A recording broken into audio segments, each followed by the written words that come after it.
दर्द, सत्ता और टकराते सचों की कहानी बन चुका उन्नाव रेप केस एक बार फिर सुर्खियों में है।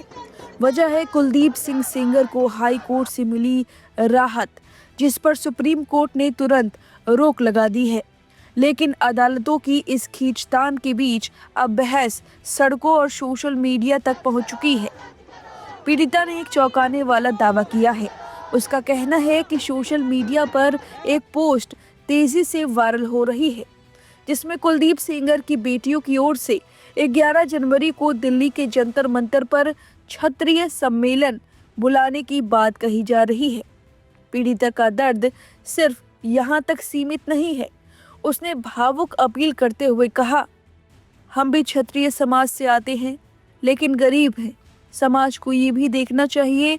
आप सब गरीब समाज की बेटी की आवाज बनिए, हमारा साथ दीजिए। पीड़िता ने यह भी आरोप लगाया कि पिछले 2 दिनों से सोशल मीडिया पर कुलदीप सेंगर के समर्थक उन्हें और उनके पति को बदनाम कर रहे हैं। एक तरफ इंसान की लड़ाई है, दूसरी तरफ चरित्र हनन और दबाव का आरोप, और बीच में एक महिला जो अब भी न्याय की आस लगाए बैठी है। वहीं दूसरी ओर कुलदीप सेंगर की बेटी ऐश्वर्या सेंगर लगातार अपने पिता के बचाव में सामने आ रही है। उन्होंने इस मुद्दे को सिर्फ कानूनी नहीं बल्कि राजनीतिक साजिश बताया। ऐश्वर्या ने कांग्रेस सांसद प्रियंका गांधी और राहुल गांधी पर सीधा निशाना साधते हुए कहा, दिल्ली में बैठकर राजनीतिक जमीन तलाशने वालों को शायद नहीं पता कि सच को कितनी भी कोशिश कर लो, दबाया नहीं जा सकता।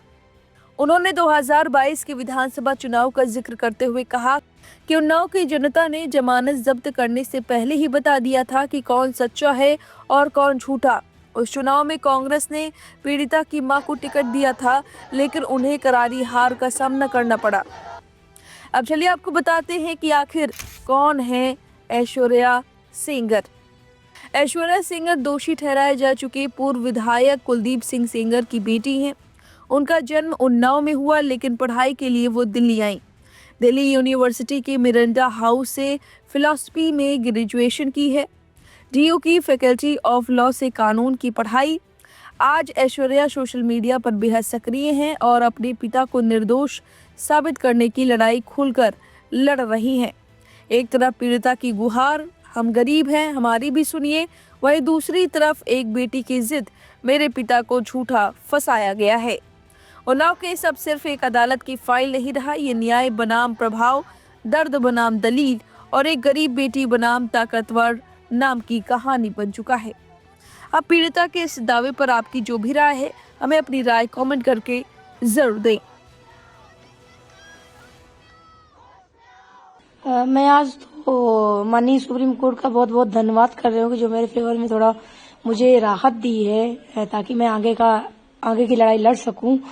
लेकिन मेरे परिवार में मेरे हस्बैंड को अब ये देखिए कि उनको फेसबुक से उनकी आईडी से वीडियो उठा के मेरी फोटो एआई से बना, मतलब मेरी वीडियो उठा के ऐसे उनको दुनिया में जाहिर किया जा रहा है कि ताकि मेरे पति की पहचान हो और मेरे पति को मार दिया जाए। तो ये कहाँ का न्याय है? मैं तो यही सरकार से कह रही हूँ कि ये सरकार देखे। और ये आईडी है नंदिनी दीक्षित, ये है एडवोकेट।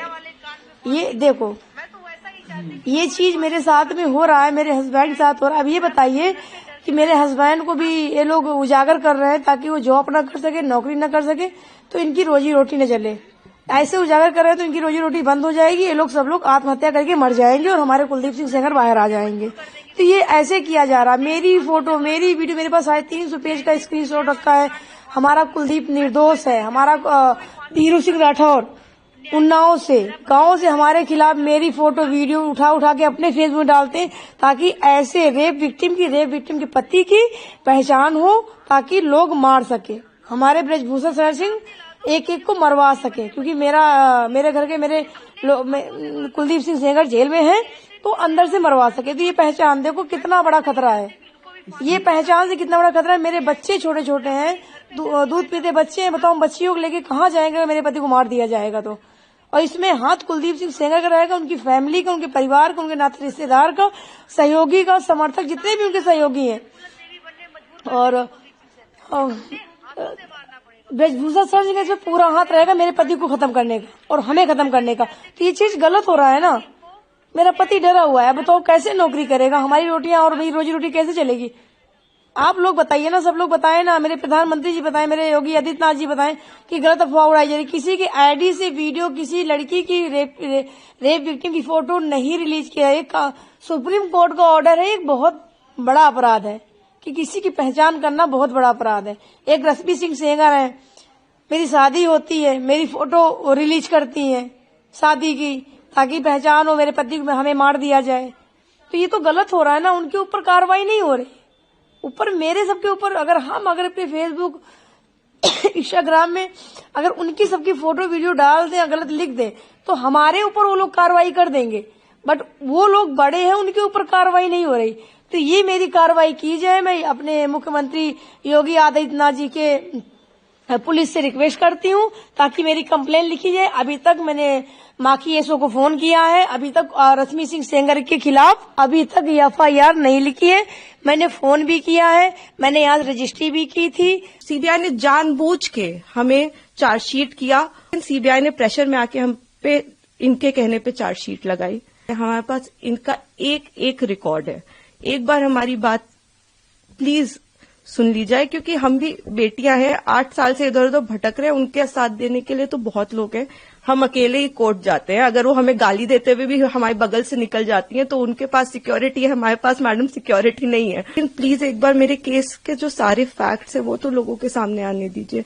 हम बहुत ही मुश्किल से जुडिशरी के पास गए थे। हमारे अपील में हमने सारे फैक्ट्स फाइल किए हुए हैं। उन्होंने अपनी टाइमिंग 3 बार बदली है। पहले उन्होंने कहा दोपहर 2 बजे, फिर उन्होंने एक मीडिया स्टेटमेंट दिया, उन्होंने कहा नहीं 2 बजे नहीं हुआ, शाम को 6 बजे हुआ। ये उन्होंने ऐसे इसलिए किया क्योंकि ऑलरेडी एक फोटो है मेरे पिता की कि वो मम्मी के साथ एक इवेंट में मौजूद है 2 बजे। फिर फाइनली उन्होंने जब एफआईआर लॉन्च की उसमें समय बदल दिया, 8 से 8:30 कर दिया। रिकॉर्ड पे है कि जो मेरे फादर की लोकेशन है, वो जो अलेज कर रही है, जो जगह उससे 17 किलोमीटर दूर मेरे फादर की लोकेशन है, वो खुद उस वक्त फोन पे बात कर रही हैं जिस वक्त उन्होंने ये टाइमिंग अलेज की है। तो इतने सारे सबूत होने, एम्स की रिपोर्ट है जो बता रही है कि वो 18 साल के ऊपर है और वो खुद को माइनर 15 साल की बच्ची बताती हैं।